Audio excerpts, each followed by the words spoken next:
The House voted today to take up a bipartisan plan that would suspend the nation's debt ceiling and limit spending, clearing a major procedural hurdle as lawmakers race to act before a looming default.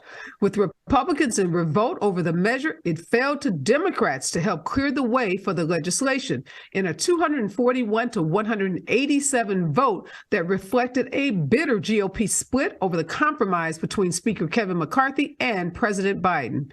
19 of the 20 Republicans who opposed Kevin McCarthy's bid for Speaker voted against the measure. Jury selection began today in the trial of Scott Peterson, the former school resource officer who remained outside of Parkland, Florida high school as a gunman massacred 17 people, marking the rare prosecution of a law enforcement officer over his response to a mass shooting. Peterson has pled not guilty to 11 charges, including 7 counts of felony child neglect, 3 counts of culpable negligence, and 1 count of perjury in connection with the shooting and statements he made afterwards. Peter's son was widely criticized after authorities revealed he had been armed but stayed outside. A jury in Los Angeles today convicted Danny Masterson, the actor best known for his role on the sitcom That 70s Show, on 2 counts of rape, but deadlocked on a 3rd count of rape. The mixed verdict came after a jury deadlocked on all 3 charges in November, resulting in a mistrial. The retrial lasted more than a month, and jurors deliberated more than 1 week.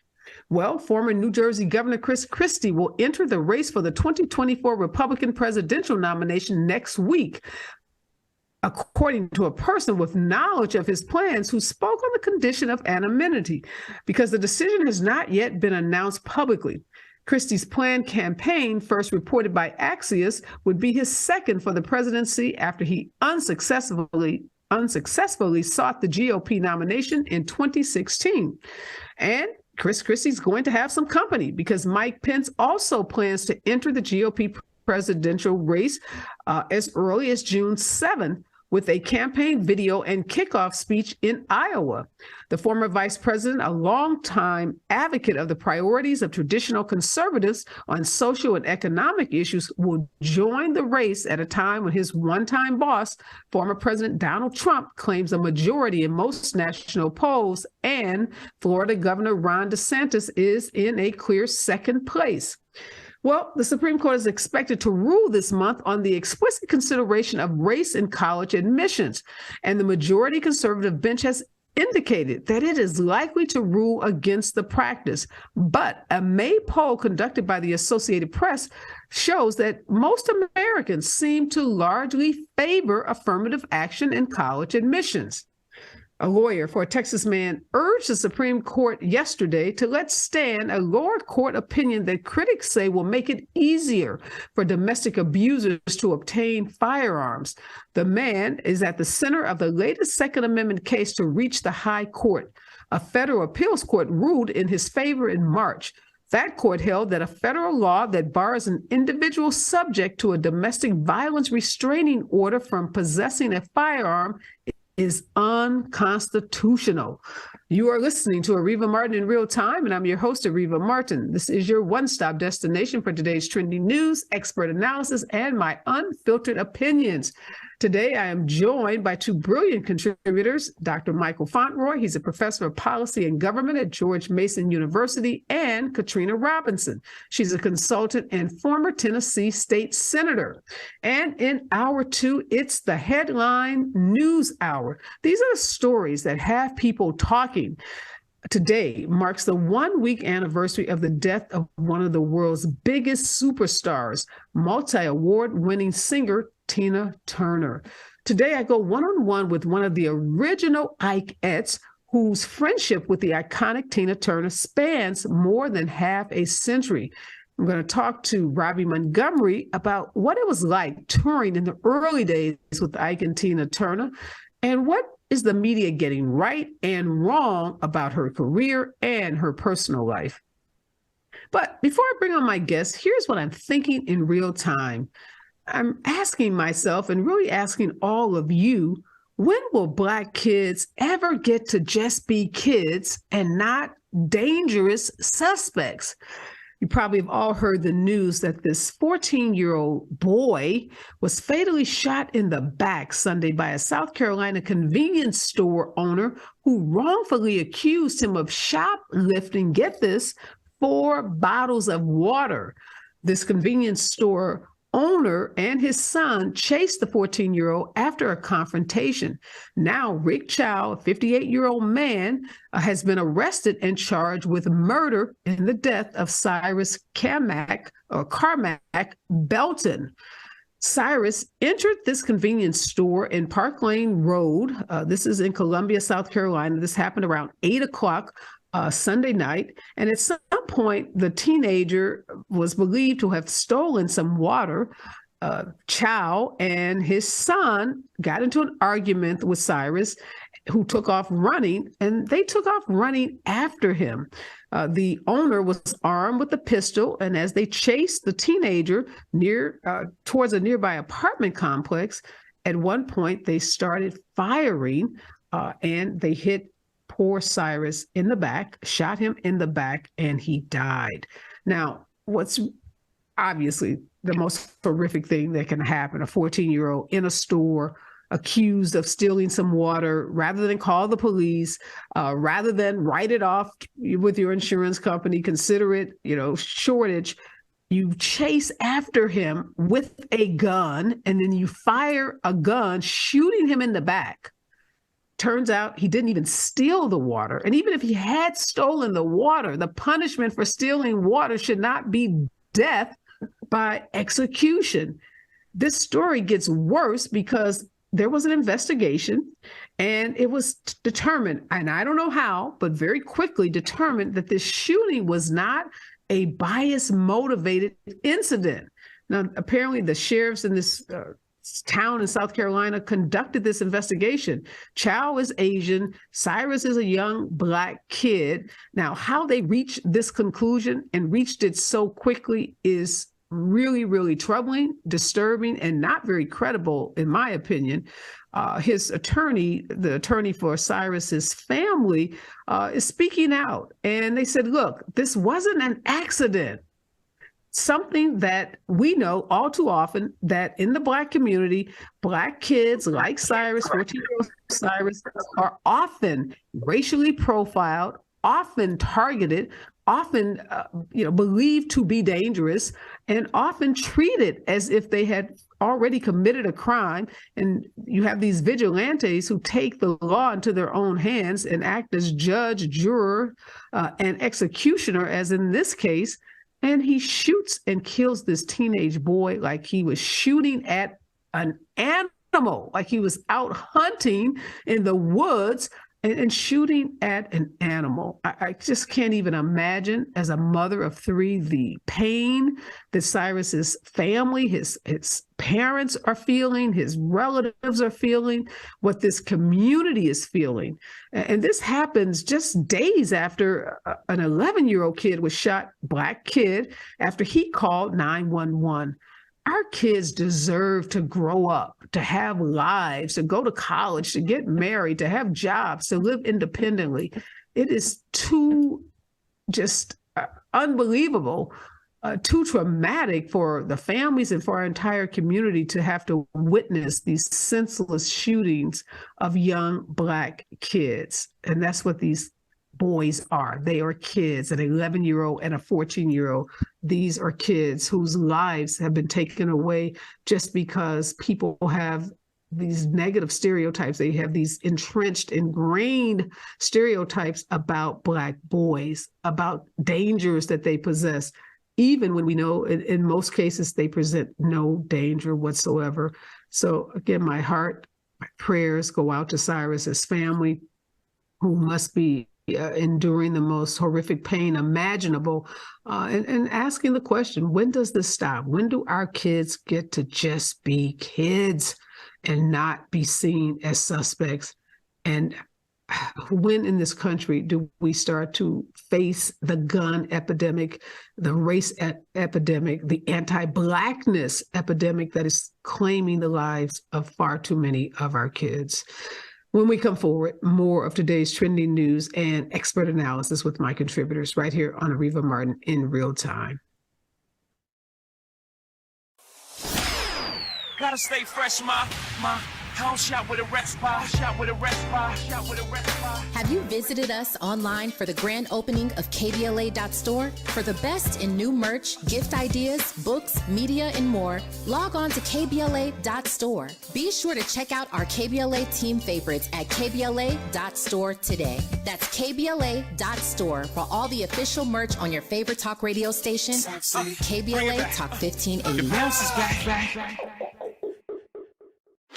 Here comes the brand new flavor in your head. Race, social justice, sports, politics, art, music, culture. We do it all on the D.L. Hughley Afternoon Show. If you're not tuning in, then you are definitely missing out. It's the D.L. Hughley Afternoon Show weekdays from 2 to 4 only on unapologetically progressive KBLA Talk 1580. Like a brand new flavor in your head. This is a rather bold pronouncement, but we think we can back it up. If you come across a radio frequency anywhere putting more variety and more diversity on the air than KBLA Talk 1580, we sure would like to hear about your discovery. You got to have vision. You can search, but we are confident that you won't find more shows covering more topics, hosted by a more diverse and inclusive lineup of talkers than the squad we have assembled here at KBLA Talk 1580. This is the time, brothers. This is the time. We've got something for everybody. That's right. Health and healing, history and humor, issues and events, empowerment and entertainment, all in one station. What's really going on? Free enterprise, you dig? KBLA Talk 1580. Yes. Oh yeah. We got a lot to talk about. King Kong ain't got on me.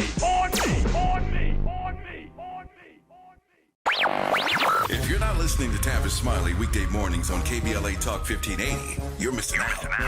Everybody wants to talk to Tavis. That's one reason, by the way, why I'm so thrilled to have this conversation with you today. The three people I always most hoped would interview me were Phil Donahue, Studs Terkel, and Tavis Smiley. Donahue's retired, Terkel's deceased, so this is a real thrill for me. And the reason why I have such respect for what you do is you have a historically informed conversation of depth and detail. Be sure to tune in to Tavis Smiley weekday mornings, 9 a.m. to 12 noon on your unapologetically progressive radio station, KBLA Talk 1580. KBLA Talk 1580. Is the pen mightier than the sword? They say the pen is mightier than the sword. At KBLA Talk 1580, we not only have a lot to talk about, we have a lot to write about. Politics, relationships, business, empowerment, and culture.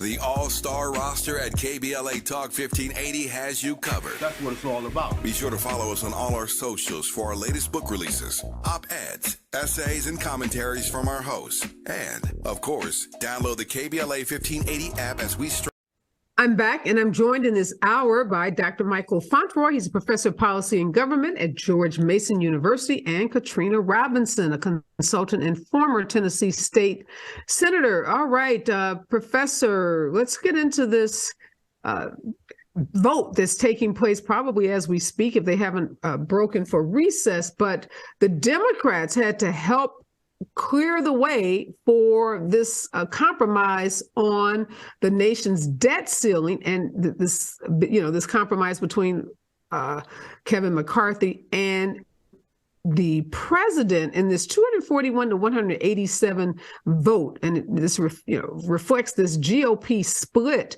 Are you surprised that Republicans are holding, standing firm in opposition to this compromise between the president and the speaker? No, in fact, this deal was done almost the moment it was announced. And part of the reason for that is the clock is ticking, and everybody who's jumping up and down about why they don't like the deal has yet to put forth a viable alternative. So in many ways, this was always going to pass. As you know, there are a lot of people who can tell you what's wrong with something, but they don't have any real way of improving it or giving you something better.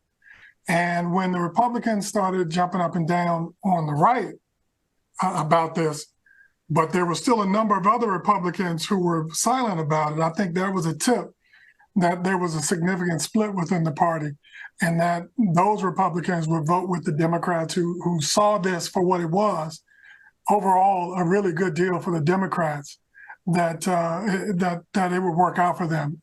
And I just want to point out one really important sort of strategic piece that in retrospect, I was wrong about that. I want to give President Biden some credit for. Remember, he said repeatedly he's not going to negotiate. We're not negotiating, we're not negotiating, we're not negotiating. Well, in retrospect, he knew the day after the midterm elections when the Republicans gained control of the House that he was going to have to negotiate. And so he threw the Republicans a bone, if you will. And so one of the leading pieces that the Republican leadership is used to sell the bill was that we got the president to do something he wasn't planning to do, and that is negotiate. Well, if you're leading with that as one of the major reasons why Republicans should support the bill, then that tells you just how bad a deal it was for Republicans. So overall, I think it's a big win for the Democrats, a big win for President Biden in a circumstance in which he actually had to negotiate because the Republicans control the House and therefore control the purse strings. Well, you're right about that. Biden is pretty shrewd. He knows how to get things passed through the Congress and Senate. Obviously, he was a senator himself before vice president and before president. But Katrina, Kevin McCarthy is out spinning this as if he is the GOP hero, saying that these are the biggest spending cuts, in the history of the country, and that there's nothing in this bill for Democrats. How do the Democrats counter that narrative, which we know is completely false? And when you look into the the details of the bill, as Professor Fauntroy just said, the Dems come out looking pretty good, and the Republicans got very little of what they wanted. But that's not the spin that the speaker is putting on it.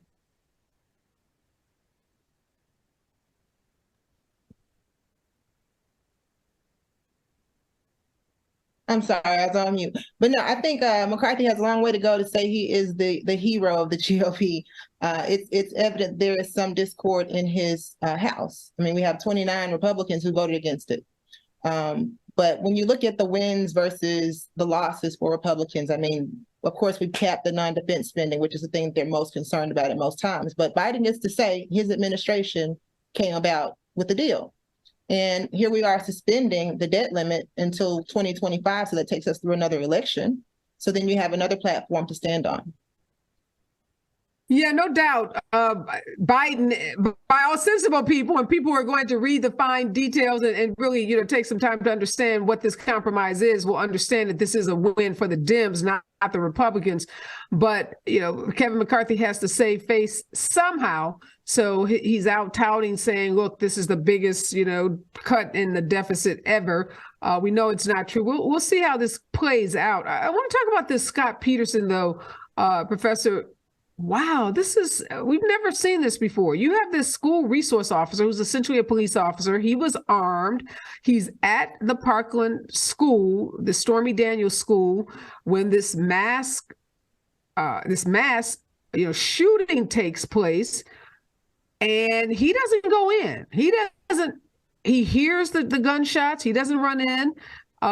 He relocates to another part of the campus. He continues to hear gunshot, and he does not go in. Even when other officers arrive at the scene, Peterson does not go in. And now he is facing 11 charges, including 7 counts of felony child neglect. These are very serious charges that carry very serious jail time.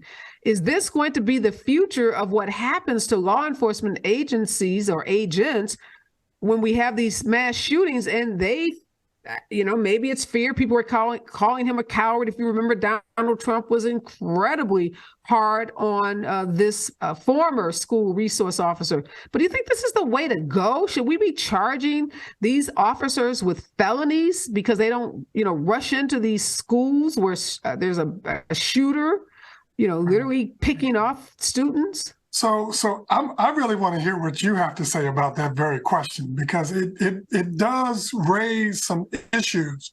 So it's possible that this school resource officer was faced with a very difficult choice: stay outside, as he did, or go inside and potentially be killed. And I don't know how you square that circle. Everybody says, oh, I would run in and save those kids. But, when you start Not hearing bullets everybody flying, will, for sure. when the bullets start flying, yeah, I'm just wondering just if that's really the case. I think that the felony charges strike me as an attempt to create some accountability somewhere. There's so much pain and anger in that community because there were all of these reports of late responding first responders, the school resource officer who didn't go in, the just sort of carnage in the building, the impact that it had on the community and the country at large. So, I'm not saying this guy is covered in glory, but I wonder if there's an extent to which he's being made a scapegoat for a much larger issue. The more we're talking about him and what he did or didn't do, we're not talking about the fact that there are a whole bunch of guns and a whole bunch of anger and a whole bunch of other problems in the society that we need to be addressing. Locking him up isn't going to fix any of that. Yeah, I'm going to weigh in on this. I want to hear first, though, Katrina, what are your thoughts about this? Making it a crime and charging someone with a felony not someone. This is a school resource officer who has a duty, obviously, some duty. And the question becomes, what is that duty? But, just as at a visceral level, does this seem like the right thing to do to you? To me, it doesn't seem like the right thing, Areva. I mean, you got to look at this man's circumstance. He's a 60-year-old retired Broward County Sheriff's deputy. He's probably pegged this job as his entryway to retirement. He did not think that he was going to wake up one day in the middle of a mass shooting. Now, of course, as an officer, you have a duty to act, but I'm not sure what the requirements are for school resource officers in the state of Florida, but I'm not sure how far they have to go. And I think we're, edging against the slippery slope if we start prosecuting these officers for not doing their job. This is also another diversion from the need for us to do gun reform.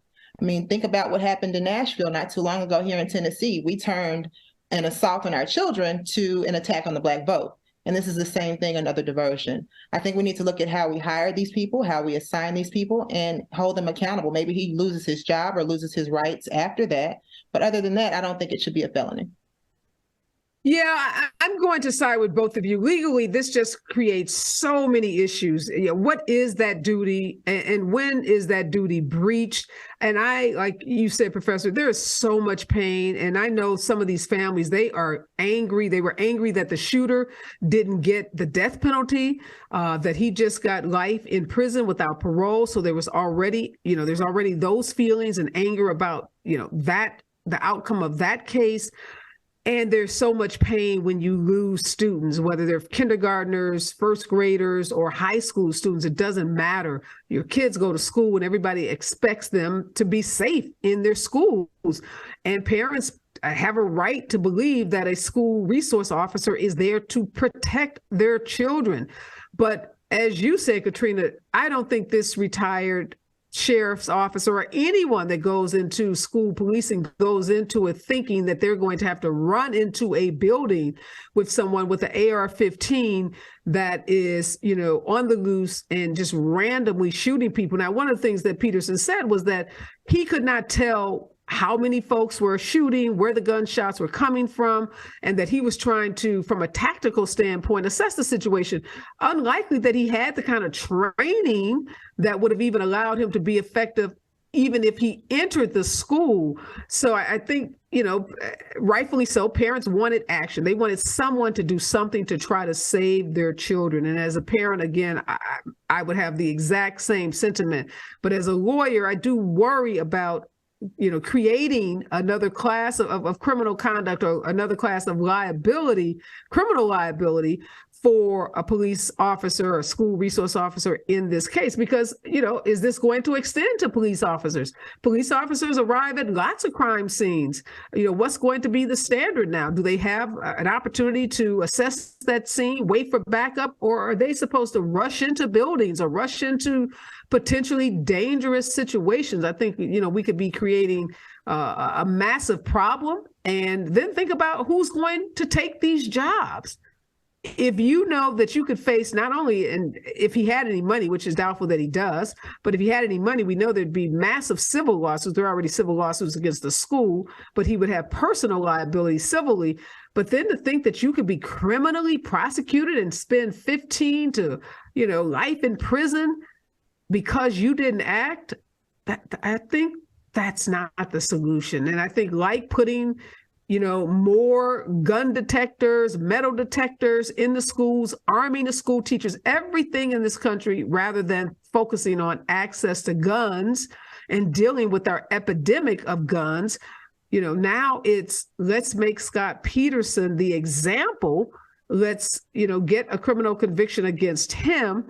But as you said, Professor Fauntroy, that won't solve anything. That won't deter the next mass shooter from going into a school and inflicting the kind of pain that happened in this school setting. So I think this is headed by this prosecutor. I think he was overcharged, 11 charges, 7 felonies. These are really serious charges. And the reality is he could be found guilty because the jury pool in Florida, a lot of folks are still very angry, a lot of pain in that community around, these kids who were murdered. And some of the students who survived, who have now become big advocates, are also very much in favor of this prosecution. So we'll be watching this very closely. This trial is going to probably take a couple of weeks. We'll see what happens with it. But this is not how we solve mass shootings in schools, is by going after resource officers. When we come forward, we'll talk about the crowded, soon to be super crowded field of Republicans trying to be the next president of the United States. What does this mean for Donald Trump? He's going to have a lot of competition when we come forward. More in KBLA Talk 1580. Follow the leader. KBLA Talk 1580. Follow the leader. Be sure to follow us on Instagram at KBLA 1580. Follow the leader. Are you ready? The station leading the way with exclusive interviews, Follow the leader. stimulating conversation, and intellectual discourse that empowers, enlightens, and informs. Follow the leader. Follow the leader at KBLA 1580. We've got a lot to talk about. Keep following the leader. Follow the leader. Follow the leader. Follow the leader. Follow the leader. Follow the leader.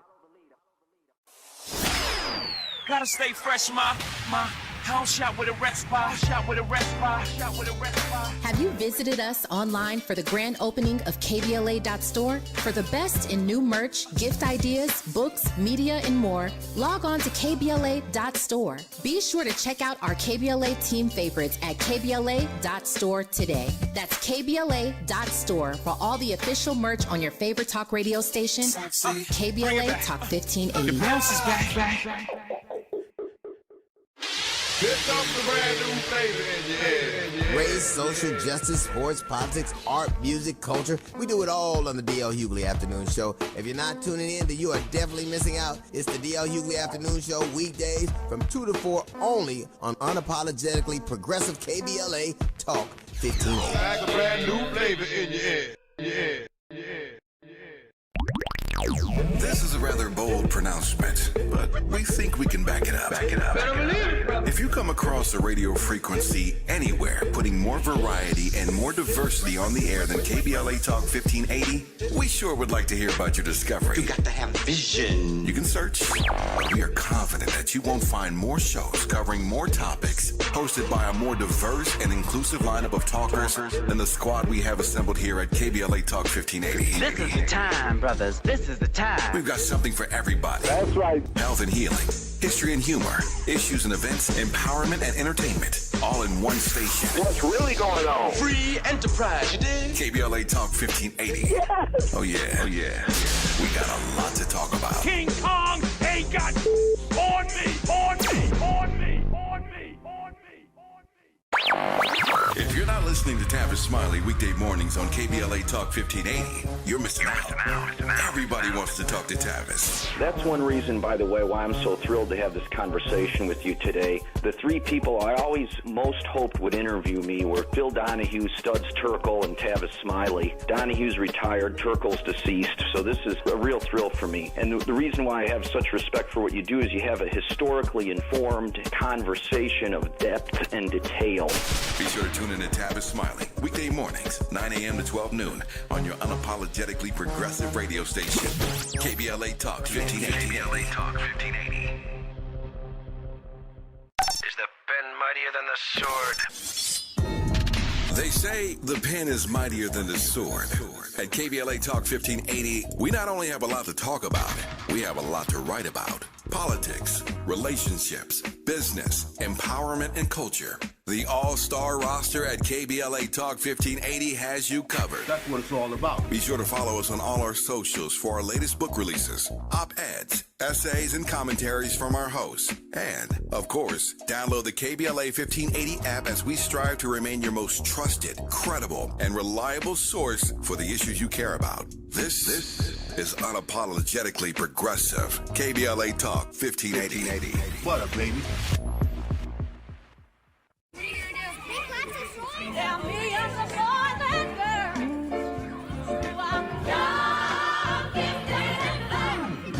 I'm young, gifted, and black.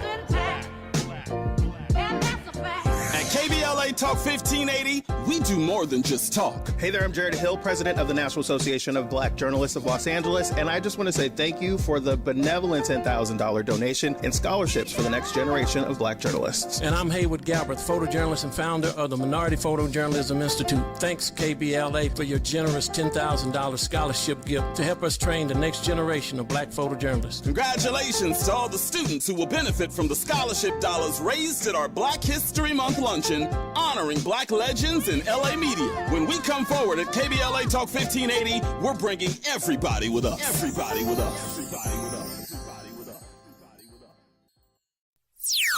us. Connection established. Access granted.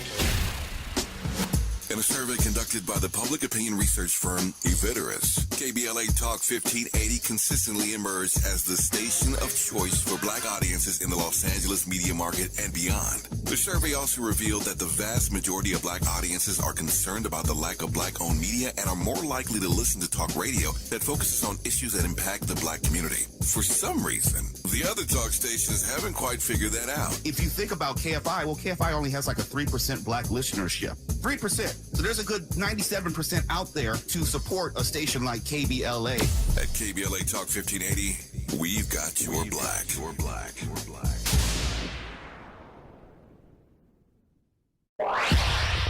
Follow the leader. KBLA Talk 1580. Follow the leader. Be sure to follow us on Instagram at KBLA 1580. Follow the leader. Are you ready? The station leading the way with exclusive interviews, Follow the leader. stimulating conversation, and intellectual discourse that empowers, enlightens, and informs. Follow the leader. Follow the leader at KBLA 1580. We've got a lot to talk about. Keep following the leader. Follow the leader. Follow the leader. Follow the leader. Follow the leader. Follow the leader.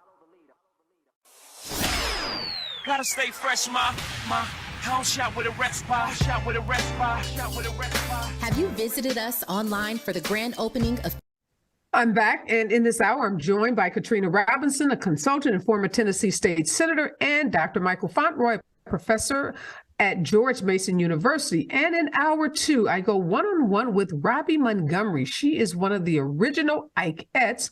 She has had a 50-year plus friendship with Tina Turner. We're going to talk about what it was like touring with the iconic Ike Turner band in the early 1960s, and what the media is getting right and sometimes wrong about Tina's relationship with Ike, her career, and her personal life. So make sure you stick around for hour two of Areva Martin in real time for that one-on-one interview, exclusive interview with Robbie Montgomery.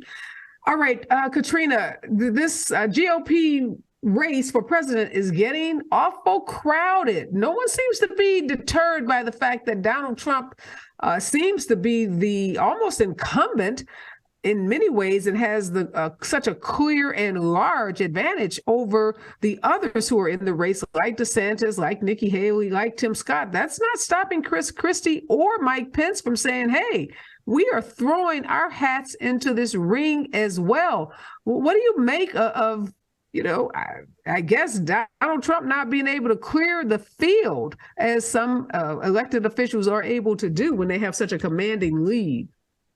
I mean, it shouldn't be surprising that he's not able to clear the field given his performance. But if you look at Chris Christie finished, what, 6th in the New Hampshire primary when he ran before? He started his campaign against Donald Trump in 2020 when Trump refused to concede for his election. I mean, this is the same man who led his transition team, who wrote his speeches, and now he's saying Donald Trump is nothing but a TV star. So he's throwing his head in the ring. And then you got Mike Pence, who is the safer choice to some people who are allegiant to Donald Trump. I don't think that there is anyone that is without a chance in this race, if you think about it. I mean, I know Donald Trump is leading in the polls, followed by DeSantis. But now that Mike Pence has entered the race, I'm curious as to how that's going to shake up. But Professor, here's Mike Pence saying, look, I'm an advocate of traditional conservative policies around social issues and economic issues. The GOP party seems to be so far removed from those traditional values that it seems like Mike Pence is like a guy without a home. So who is he going to be talking to when he talks about these traditional values? He's going to be talking to himself and a small number of people in a smaller room. So Mike Pence is a 1980s style Republican conservative on social issues trying to run in a party primary that is largely about identifying the person who's most comfortable with authoritarianism. In other words, he's out of step with the time. He's yesterday's guy in that regard. And so I just don't think he has much of a real opportunity. He's been in the mid to low single digits throughout the entire last year or so. And oh, by the way, he's the most recent vice president of the United States. So he's in big, big trouble in that regard. Now, I would also add, though, that if I'm Donald Trump, it's the more the merrier. His 25 to 35% of the Republican vote isn't going anywhere come hell or high water. And so what he needs is just enough people to come in and divide the rest of the vote, opening the door for him to win the nomination. Now I think even if go ahead. No, you go ahead. Finish. I was just going to say so this is a replay of 2016. You got a zillion people running, and they're dividing all of the anti-Trump vote when nobody was taking them seriously then. Now, though, people, of course, will take him more seriously, but there's a really strong anti-Trump vote, all of which will be divided among a number of fairly substantial candidates. So if I'm Trump, I'm actually happy about this. Yeah, I think you're right, Katrina. You have been in office yourself, so you know that sometimes a front runner wants more people in the race because it does do exactly what Professor Fauntroy said, is as long as they get, a solid 25, 30, 35%, which is pretty clear Trump will, they don't care about the rest. They the rest gets chopped up between, what may be 8 or 9 different candidates. Do you think that's what Trump's team is betting on? Absolutely. I mean, that's the oldest play in the book, Areva. You get a number of candidates to come out. When you have someone that has a solid majority in the polls, not even close to 30%, if you have at least 5 or 6 other candidates to divide the rest, then you got somebody who's going to come out as a solid nominee. And I think that's probably something that has happened behind closed doors. It happens a lot in a lot of races. But I'm not really sure how this one's going to pan out with DeSantis in the race. Well, one thing DeSantis is doing, Professor, he's kind of taking off the gloves, not really taking them off. For the first kind of half of this year, he was not attacking Trump at all. He wasn't responding to the attacks that Trump was making on him. But now he's in Iowa, and he is challenging Trump's commitment to conservatism, his ability to execute his agenda, and his ability to win in a 2024 general election. Now, some of these talks, he's not calling him out by name. He's talking about that guy. Everybody knows who he's talking about. But do you think this is the lead up to DeSantis getting tough and, taking it to Trump in the way that we see that he takes it to the folks in Florida? He talks big trash, about all of his policies in Florida, but he seems to get real meek and real humble when it comes to Donald Trump. So, this is a really interesting pivot from DeSantis. To your point, he had been pretty quiet for much of the early part of the year. He is, in my view, not somebody who I think can be counted on to maintain this over time. he presents himself as somebody who's pugnacious and willing to go to the wall.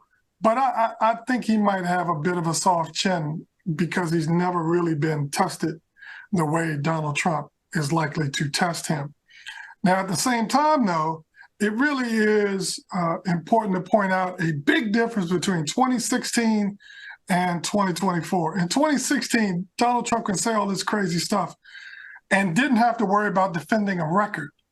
This time, in 2024, he has a record that he has to defend. And on the Republican primary side, he's going to have to answer why he wasn't able to deliver on so many of those promises. The wall, for example, defunding Obamacare, repealing and replacing, all that kind of stuff. So I think DeSantis is sort of the first in, hoping that he can box out everybody else. But I'm not sure that he's going to be alone in that over time, and we'll see where Chris Christie goes. From a personality standpoint, he's certainly somebody who's willing to do that, notwithstanding his own problems, given his background in relationship with Trump. Yeah, I'm glad you mentioned, Professor Fauntroy, that Trump does have a record. And here's what DeSantis is saying about that record. He called one of the spending bills that Trump signed grotesque. He accused him of increasing the national debt. He said that the way Trump sided with Disney in DeSantis's war with the entertainment giant was bizarre. He described Trump's criticism of his handling of COVID as ridiculous, and he dared Trump to take a position on the debt limit bill pending in Washington. Katrina, these are pretty soft attacks, using words like grotesque and bizarre and ridiculous. I'm not sure those are real insults when you're in a race, but you've been in a race. You've been in an elected position. You've run races before. Can you win without going negative? Let's just, take it to, let's talk about what we're talking about. Can you win without using all of that op research? And you don't have to do much opposition research on Donald Trump. All you have to do is pick up the paper every day. You don't have to pay any high-priced consultants to figure it out for you. He gives it to you every day. But can you win an election by using words like grotesque and bizarre? Right. So those types of words are charging words, right? But they don't really attack the person or the candidate. DeSantis has to be very careful when he's talking to his swing voters who maybe support Donald Trump or have supported Donald Trump, but now they're questioning their support, and he wants to gain those voters. He can't attack the candidate. He can only attack their record and their policy. There's a difference in public opinion when it comes to policy and comes to campaigning. DeSantis is the second choice in this race. So he has to be careful how he presents himself. He doesn't want to look like Donald Trump and attacking people while he's campaigning, but he also doesn't want to lose that moderate to extremist vote. Yeah, he's got a fine line to walk, no doubt. I don't know, when I hear someone using words like grotesque and bizarre, I question how serious they are. If you're going to get in this and mix it up with Donald Trump, you got to bring your A game, and that is clearly not his A game. When we come forward, I want to talk about Trump, and he is back at it, accusing the judge in his hush money case of being biased and asking this judge to step aside. So as much as Trump says he's not worried about all of these legal issues, he clearly is. Stay with us, KBLA Talk 1580. If you're not listening to Tavis Smiley weekday mornings on KBLA Talk 1580, you're missing out. Everybody wants to talk to Tavis. That's one reason, by the way, why I'm so thrilled to have this conversation with you today. The three people I always most hoped would interview me were Phil Donahue, Studs Terkel, and Tavis Smiley. Donahue's retired, Terkel's deceased, so this is a real thrill for me. And the reason why I have such respect for what you do is you have a historically informed conversation of depth and detail. Be sure to tune in to Tavis Smiley, weekday mornings, 9 a.m. to 12 noon, on your unapologetically progressive radio station, KBLA Talk 1580. KBLA Talk 1580. Is the pen mightier than the sword? They say the pen is mightier than the sword. At KBLA Talk 1580, we not only have a lot to talk about, we have a lot to write about. Politics, relationships, business, empowerment, and culture. The all-star roster at KBLA Talk 1580 has you covered. That's what it's all about. Be sure to follow us on all our socials for our latest book releases, op-eds, essays, and commentaries from our hosts. And, of course, download the KBLA 1580 app as we strive to remain your most trusted, credible, and reliable source for the issues you care about. This is unapologetically progressive. KBLA Talk 1580. What up, baby?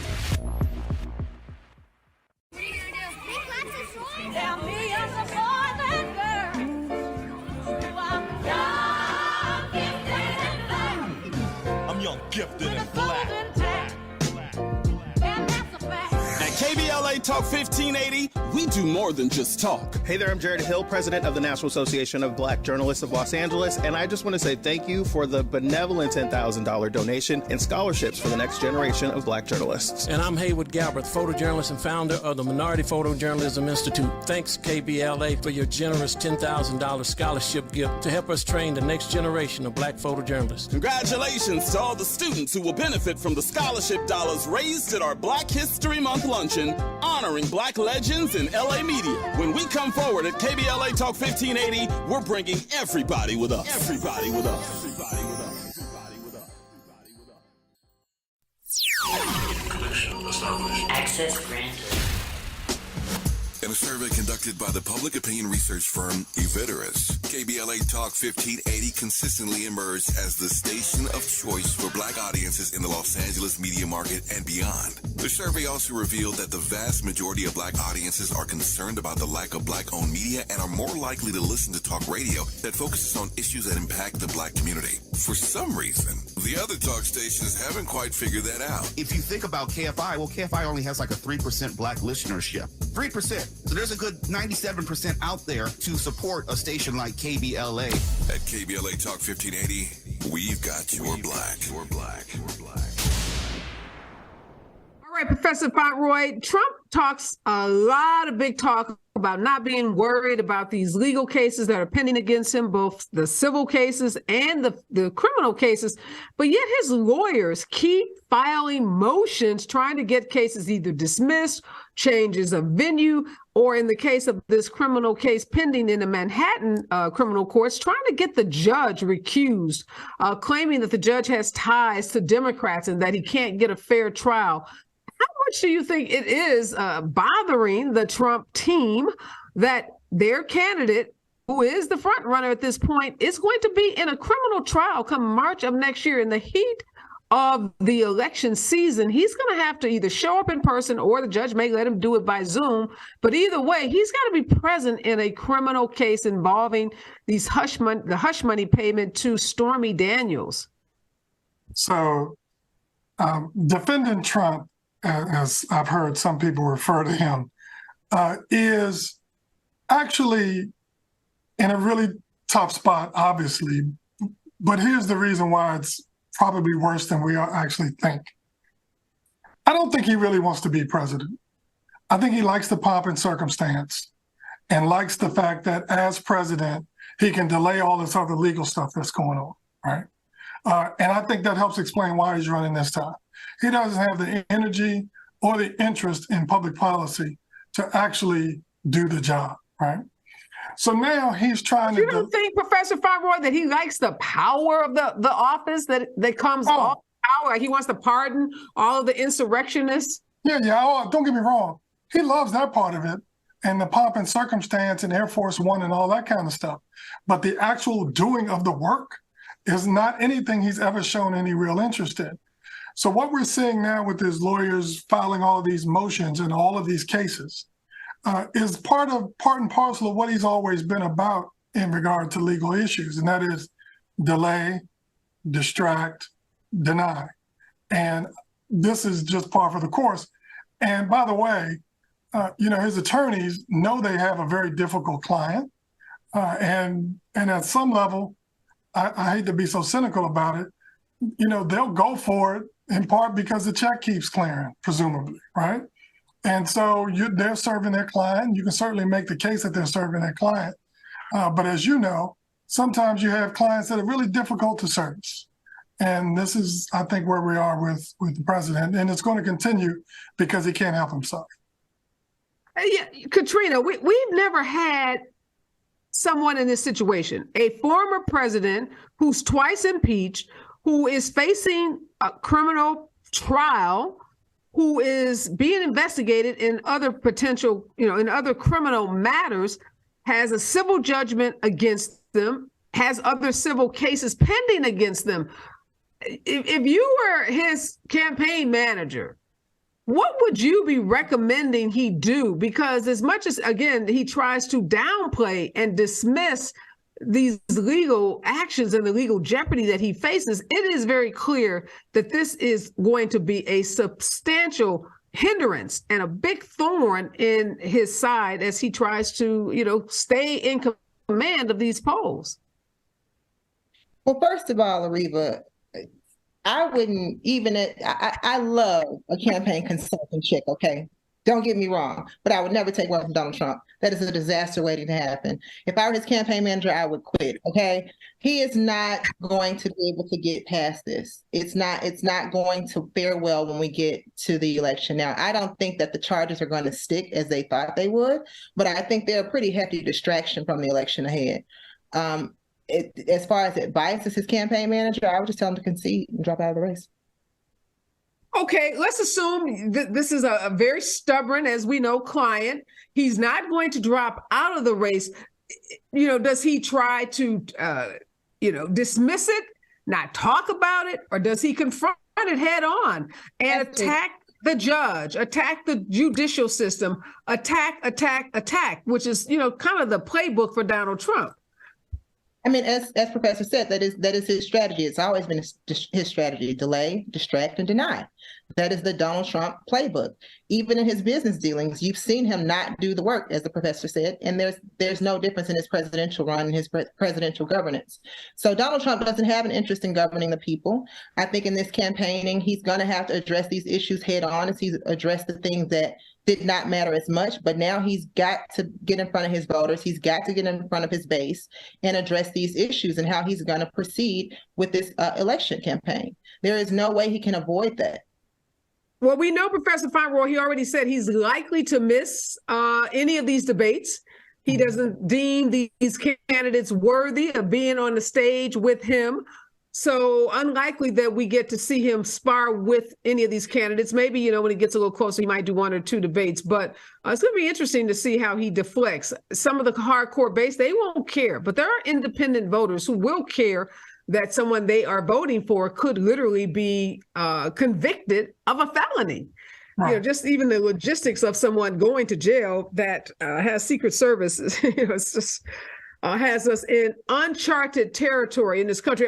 Real quickly, I want to shift gears about Chick-fil-A. I don't know if you saw the recent article. They are under fire from conservatives because they have hired a DEI specialist, because they have stated on their website that they are committed to equity and they're committed to diversity and inclusion and belonging. They are now being accused of being too woke, and conservatives are calling them out. Is this going to be the new norm, Professor Fauntroy, where even when a company does something as simple as says, we want to ensure that people of all races and ethnicities and gender have equal opportunities in our company, that conservatives are going to attack them for being too woke?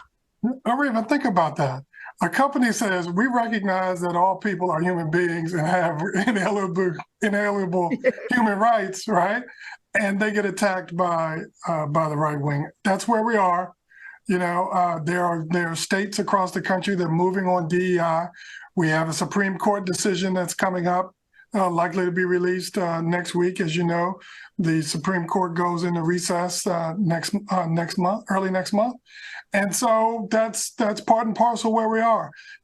We cannot have legitimate and reasonable conversations about the value and utility of diversity, equity, inclusion, inclusive excellence, however you want to phrase it, because there's some people that just don't want to accept it. They don't think it's real. These are the same people that prefer school books that say that slaves were immigrants, and don't care to learn anything about the Trail of Tears or Japanese internment or the realities of slavery or any other historical issues that have gone on in our country. And so it's incumbent upon those of us who see it the other way to understand and understand what we're facing and continue to tell the truth about this. Now, look, I've eaten more than enough Chick-fil-A over the years. I can assure you of that. But I also know that Chick-fil-A as a business practice is very right-leaning. Okay, and so for them to take the step that they have deserves some clapping it up a little bit for them. So it'll be very interesting to me to see how they respond. Well, these companies are caught in, they're caught in the crossfire because we have these laws, Civil Rights Act of 1964, the Equal Pay Act, Americans with Disabilities Act, all of these laws that make it illegal to discriminate against people on the basis of race and ethnicity and disability. And many of these companies enact these policies and hire these DEI specialists so that they can demonstrate that they have, non-discriminatory practices in their workplaces. And if they are sued, they can point to, this laundry list of things that they do to try to ensure, that their workplace is free of discrimination. Now they have, they're caught in these culture wars where Republicans are going to come after them for hiring DEI specialists, for making statements on their websites about equity, diversity, and inclusion. But yet, if they don't do that, and they will be sued, and they are sued regularly, and many of them deserve to be sued and sued more often. They then have to try to defend their policies, but they can't really say they're committed to diversity because Republicans say if you're committed to diversity, you're too woke. Yeah. And we don't want your chicken if your chicken is woke. So, Katrina, what are these companies going to do? Because as Professor Fauntroy said, Chick-fil-A is already about as conservative as you can be, but some say not conservative enough. That's the problem. They expect them to be more conservative. And so the moment you step out of line with a conservative, you're no longer conservative. It's like saying all lives matter versus Black lives matter, or like saying affirmative action is reverse discrimination. It's the same argument. It's the same thing.